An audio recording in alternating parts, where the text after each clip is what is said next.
Pride and Prejudice by Jane Austen. Chapter 6. The ladies of Longbourn soon waited on those of Netherfield. The visit was returned in due form. Miss Bennet's pleasing manners grew on the goodwill of Mrs. Hurst and Miss Bingley, and though the mother was found to be intolerable, and the young sisters not worth speaking to, a wish of being better acquainted with them was expressed towards the two eldest. By Jane this attention was received with the greatest pleasure, but Elizabeth still saw superciliousness in their treatment of everybody, hardly excepting even her sister, and could not like them, though their kindness to Jane, such as it was, had a value as arising, in all probability, from the influence of their brother's admiration.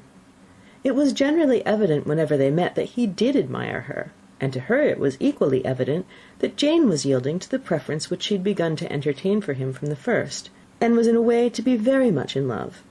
But she considered with pleasure that it was not likely to be discovered by the world in general, since Jane united, with great strength of feeling, a composure of temper and a uniform cheerfulness of manner which would guard her from the suspicions of the impertinent. She mentioned this to her friend Miss Lucas. "It may perhaps be pleasant," replied Charlotte, "to be able to impose on the public in such a case, but it is sometimes a disadvantage to be so very guarded. If a woman conceals her affection with the same skill from the object of it, she may lose the opportunity of fixing him, and it will then be but poor consolation to believe the world equally in the dark.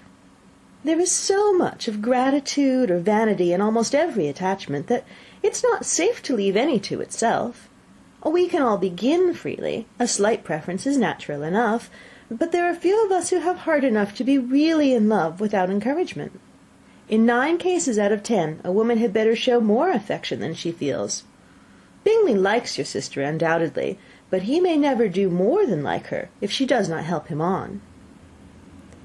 "But she does help him on, as much as her nature will allow. If I can perceive her regard for him, he must be a simpleton indeed not to discover it too." "Remember, Eliza, that he does not know Jane's disposition as you do." "But if a woman is partial to a man, and does not endeavour to conceal it, he must find it out." "Perhaps he must, if he sees enough of her. But though Bingley and Jane meet tolerably often, it is never for many hours together, and as they always see each other in large mixed parties, it's impossible that every moment should be employed in conversing together. Jane should therefore make the most of every half hour in which she can command his attention. When she is secure of him, there will be more leisure for falling in love as much as she chooses." "Your plan is a good one," replied Elizabeth, "where nothing is in question but the desire of being well married, and if I were determined to get a rich husband, or any husband, I dare say I should adopt it. But these are not Jane's feelings. She is not acting by design. As yet she cannot even be certain of the degree of her own regard, nor of its reasonableness. She has known him only a fortnight. She danced 4 dances with him at Meryton. She saw him one morning at his own house, and has since dined with him in company 4 times. This is not quite enough to make her understand his character." "Not as you represent it. Had she merely dined with him, she might only have discovered whether he had a good appetite. But you must remember that 4 evenings have also been spent together, and 4 evenings may do a great deal." "Yes, these 4 evenings have enabled them to ascertain that they both like vingt-un better than commerce. But with respect to any other leading characteristic, I do not imagine that much has been unfolded." "Well," said Charlotte, "I wish Jane success with all my heart, and if she were married to him to-morrow, I should think she had as good a chance of happiness as if she were to be studying his character for a 12-month. Happiness in marriage is entirely a matter of chance.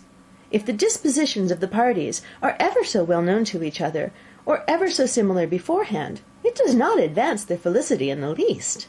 They always continue to grow sufficiently unlike afterwards to have their share of vexation, and it's better to know as little as possible of the defects of the person with whom you're to pass your life."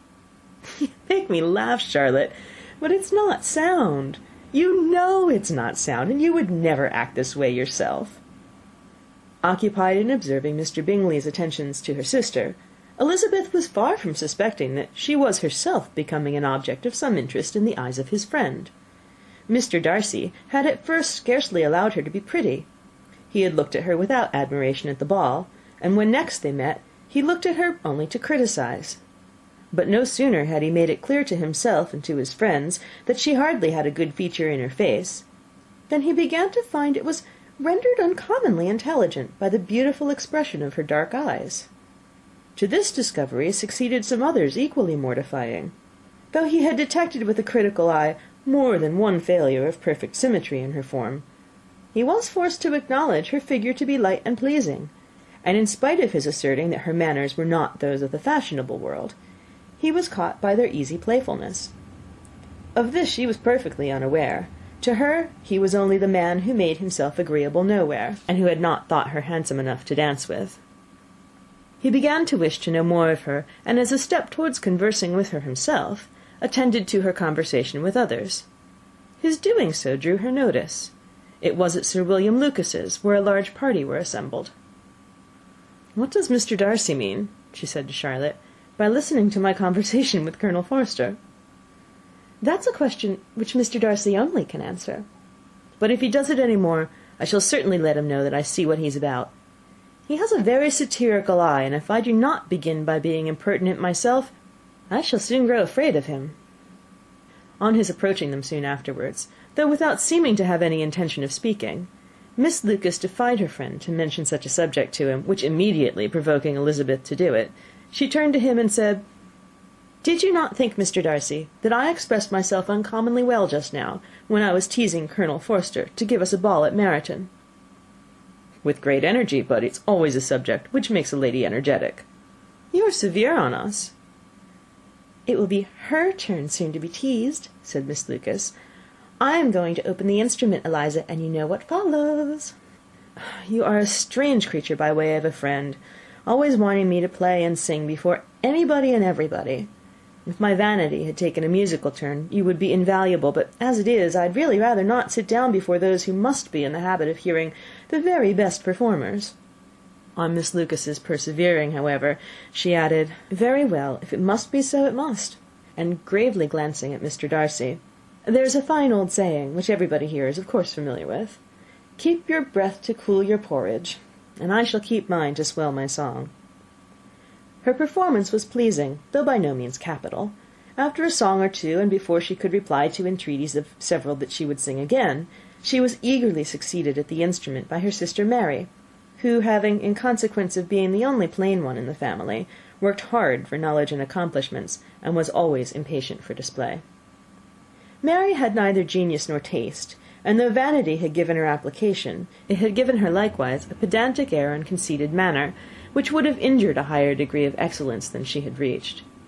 Elizabeth, easy and unaffected, had been listened to with much more pleasure, though not playing half so well, and Mary, at the end of a long concerto, was glad to purchase praise and gratitude by Scotch and Irish airs, at the request of her younger sisters, who, with some of the Lucases and 2 or 3 officers, joined eagerly in dancing at one end of the room.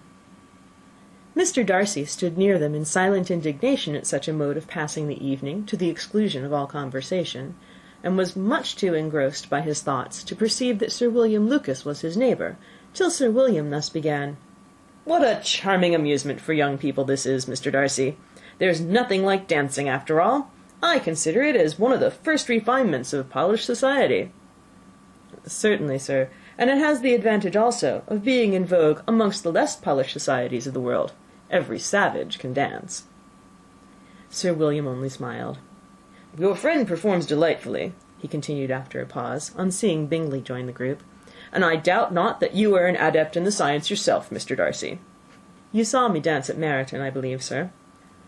"Yes, indeed, and received no inconsiderable pleasure from the sight. Do you often dance at St. James's?" "Never, sir." "Do you not think it would be a proper compliment to the place?" "It is a compliment which I never pay to any place, if I can avoid it."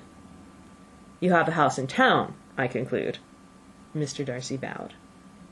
"I had once some thought of fixing in town myself, for I am fond of superior society, but I did not feel quite certain that the air of London would agree with Lady Lucas."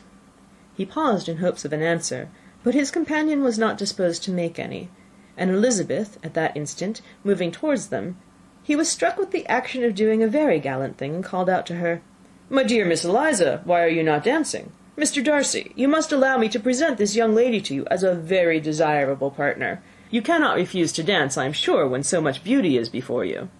And taking her hand, he would have given it to Mr. Darcy, who, though extremely surprised, was not unwilling to receive it, when she instantly drew back, and said with some discomposure to Sir William, "Indeed, sir, I have not the least intention of dancing.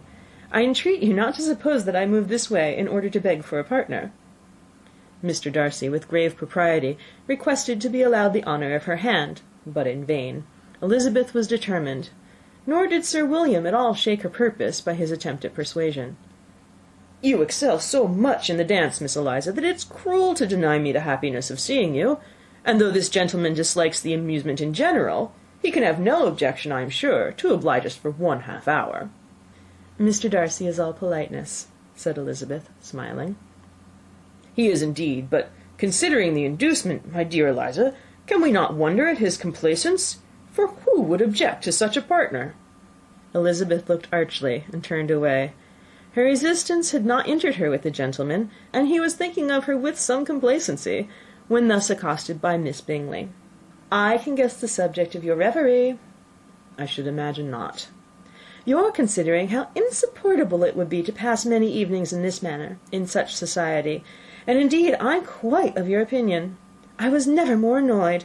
The insipidity, and yet the noise, the nothingness, and yet the self-importance of all these people. Oh, I would give to hear your strictures on them." "Your conjecture is totally wrong, I assure you. My mind was more agreeably engaged. I have been meditating on the very great pleasure which a pair of fine eyes in the face of a pretty woman can bestow."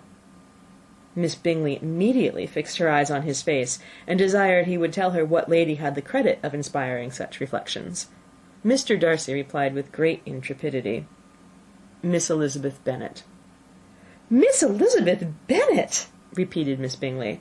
"I am all astonishment. How long has she been such a favourite? And pray when am I to wish you joy?"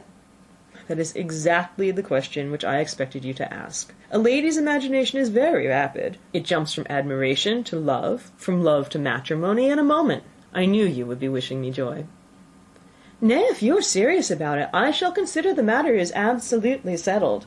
You'll be having a charming mother-in-law indeed, and of course she will always be at Pemberley with you."